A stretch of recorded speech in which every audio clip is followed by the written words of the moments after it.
Advertencia inicial. Este caso está basado en experiencias compartidas por terceros y ha sido adaptado con fines narrativos. Algunos nombres, lugares y detalles han sido modificados para proteger la identidad de las personas involucradas. Cualquier parecido con personas, sitios o situaciones reales es mera coincidencia.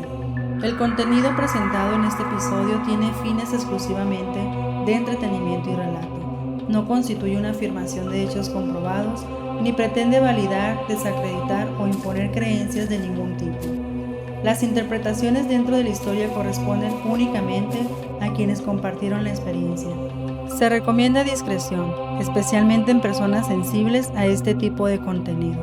El objetivo de este espacio es contar historias y generar una experiencia narrativa, no influir en creencias personales ni sustituir explicaciones racionales o profesionales. Bienvenidos al primer episodio de El Umbral, expedientes de casos sombríos.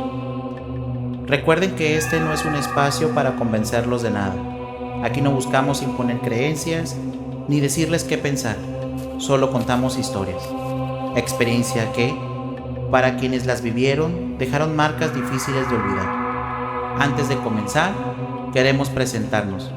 Yo soy Samuel. Yo soy Lucía. Y yo soy Mariana. No somos investigadores profesionales ni vivimos de esto. Somos personas comunes que con el tiempo aprendieron a ignorar ciertas cosas que simplemente no se sienten normales.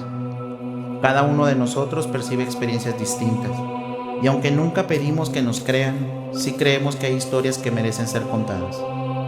Hay lugares donde algo se siente mal desde el primer instante, casas donde el ambiente pesa, donde el silencio incomoda y donde poco a poco comienzan a pasar cosas que parecen no tener explicación. La historia que Lucía compartirá hoy habla precisamente de uno de estos lugares. Una casa aparentemente normal, limpia, habitada, pero donde algo nunca dejó que las personas vivieran en paz. Apaga las luces, ponte cómodo y cruza con nosotros el umbral.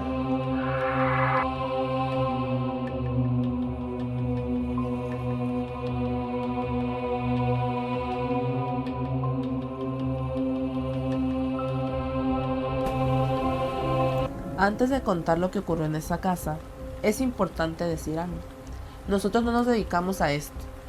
No somos investigadores, ni vivimos de estas experiencias, ni buscamos convencer a nadie. Somos personas comunes, con vidas normales, pero con una sensibilidad que, con el tiempo, aprendimos a no ignorar. No lo llamamos un don como tal, porque no es algo que podamos controlar, pero cada uno de nosotros percibe cosas distintas. Samuel puede sentir algo que no pertenece a un lugar, cuando una presencia no encaja, además de que tiene cierto conocimiento de lo oculto. Yo tengo sueños lúcidos, pero no son sueños cualesquiera. A veces lo que veo parece adelantarse a la realidad. Y Mariana, ella simplemente sabe cosas antes de que ocurran, como si pudiera leer algo que los demás no vemos. Nunca pedimos que nos crean, solo escuchamos y cuando decidimos ir es por algo que ya es demasiado evidente. Buscamos ayudar dentro de lo que está en nuestras manos. Así que si alguien se siente identificado con algo similar o atraviesa una situación que no logra explicar, puede encontrar un medio de contacto en la descripción. Así fue como llegamos a la casa de Daniel y Verónica. La casa estaba en una cerrada pequeña, al final de una calle donde el silencio se volvía incómodo cuando caía la noche. Las lámparas apenas iluminaban y dejaban espacios oscuros entre una casa y otra. La suya parecía más aislada, como si no terminara de encajar con el resto.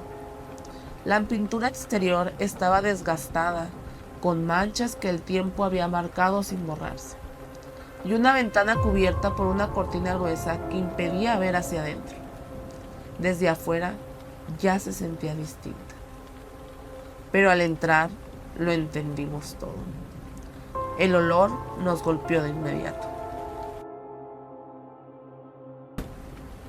No era un olor normal, era denso, pesado, una mezcla entre cucaracha, grasa rancia y humedad vieja. Algo que no solo se olía, sino que se sentía en el pecho, como si el aire estuviera contaminado. Lo extraño era que la casa estaba limpia, demasiado limpia. El piso brillaba, los muebles estaban en orden, no había basura, no había señales de descuido. Y, aún así, el olor estaba ahí, impregnado en las paredes, en el ambiente, en todo. Verónica fue quien comenzó a hablar. Se notaba cansada, no físicamente, sino mental. Dijo que desde el primer día el olor apareció, que limpiaba todos los días sin lograr nada, que cambiaba productos, movía cosas, desinfectaba, pero el olor siempre regresaba, especialmente por las noches. Pero eso no fue lo que la hizo buscar ayuda. Fue lo que comenzó después. Cada noche, sin falta, se despertaba entre las 3 y las 3:30 de la madrugada. No era un despertador normal, era abrupto, como si alguien le hubiera llamado muy cerca del oído. Dijo que en varias ocasiones sintió una respiración a centímetros de su cara y una vez una voz. No completa, no clara, pero lo suficiente para entender que no estaba sola. Desde entonces tenía miedo de dormir. Daniel, por su parte, comenzó a escuchar pasos en la sala cuando él estaba en la recámara, lentos, arrastrados, como si alguien caminara sin prisa. Más de una vez salió pensando que Verónica estaba despierta, pero la encontraba dormida, inmóvil. También escuchó golpes en la cocina, como si algo cayera, pero nunca había nada fuera del lugar. Una noche, estando solo, vio una sombra reflejada en el microondas. Una forma pequeña, baja, que no correspondía a ningún adulto. Luego vinieron los susurros. Al principio eran apenas ruido. Después aparecían intentar formar palabras, fragmentos incompletos, respiraciones, algo que se acercaba demasiado. Verónica dijo que en una ocasión escuchó claramente una palabra, quédate, justo detrás de su oído. Cuando nos los contaron, supimos que no era algo normal. Y al entrar, lo confirmamos. Yo me detuve apenas cruzamos la puerta. Ese lugar me resultaba familiar, que ya lo había visto, ese patio en sueños, esa tierra, ese árbol. Mientras tanto, Mariana, sin que nadie le preguntara, dijo que había algo enterrado y que no era reciente. Samuel sintió la presencia desde la cocina. No la vio, pero estaba ahí. Nos comentó que era una sensación constante de ser observado, como si algo se moviera pegado a las paredes, siguiendo cada paso. La casa era pequeña, pero se sentía profunda. Había zonas donde el aire se volvía más pesado, donde la temperatura bajaba sin explicación. El olor era más intenso cerca del suelo, como si viniera de abajo. Realizamos un procedimiento que no vamos a detallar, pero algo respondió. El ambiente cambió. El olor se volvió más fuerte por momentos, casi insoportable, como si algo estuviera reaccionando, resistiéndose. A lo lejos escuché algo, un llanto muy leve pero constante. Mariana entonces dijo algo que nos hizo detenernos. No estás sola. Fuimos al patio. Era pequeño, encerrado por paredes altas que apenas dejaban entrar la luz. La tierra estaba seca, dura, excepto en un punto, cerca de un árbol torcido cuyas raíces sobresalían como si intentaran salir. Ahí cavamos. Y lo encontramos. Un objeto envuelto, desgastado por el tiempo, pero claramente colocado con intención.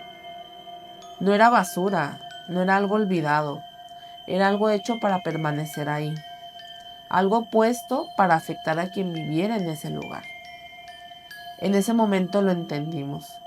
No era solo una presencia, no era solo energía acumulada, era una ligadura, una preparación hecha para que nadie pudiera habitar ese espacio en paz, para que quien llegara sintiera rechazo, incomodidad, desgaste hasta lograr irse.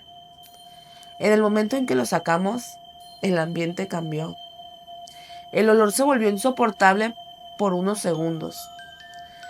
Yo me llevé las manos a la cabeza. El llanto lo sentía mucho más claro, más cercano. Mariana dijo que eso no solo estaba ligado a la casa, sino a cualquier persona que intentara habitarla, como si el lugar rechazara a quien se quedara. Y entonces Samuel lo sintió con claridad.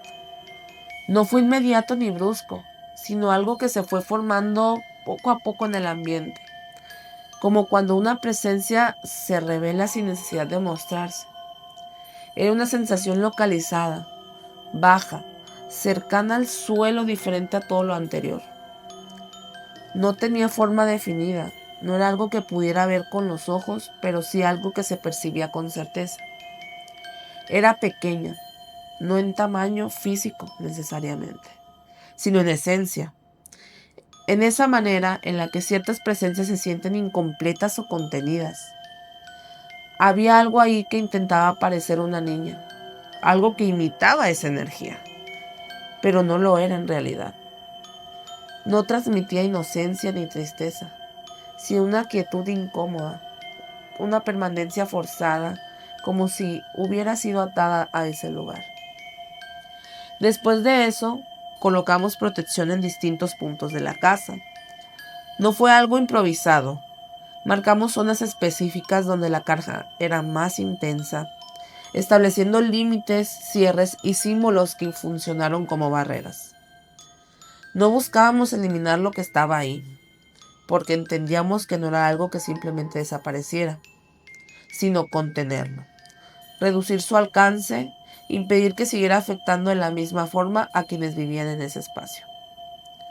Días después, Daniel nos llamó. Su voz ya no tenía el mismo tono de desesperación, pero tampoco era tranquilidad. Nos dijo que el olor había disminuido considerablemente, que ya no era constante como antes, pero no se había ido por completo. Había momentos, sobre todo en la noche, en los que regresaba de forma leve, como un recordatorio.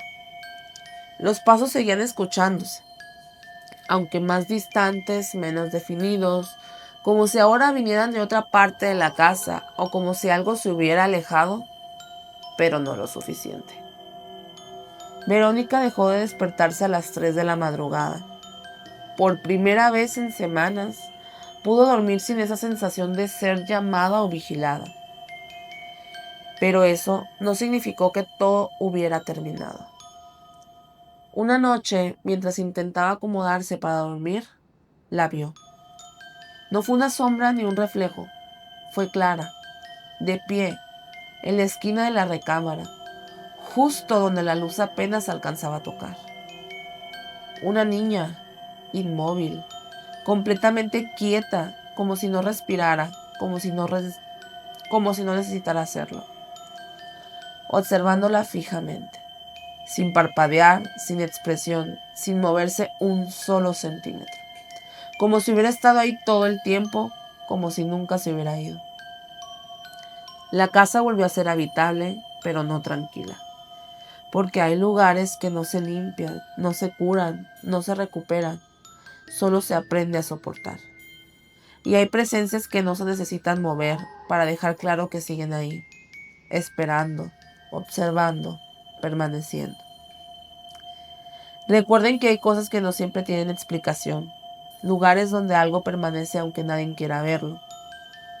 Si alguna vez has vivido una experiencia similar, sienten que algo no está bien en su lugar o simplemente desean compartir su historia con nosotros, no duden en ponerse en contacto a través de los medios que dejamos en la descripción de este video. Tal vez no podamos responder todas las preguntas, pero sí escucharlos. Nos vemos en el próximo expediente de El Umbral.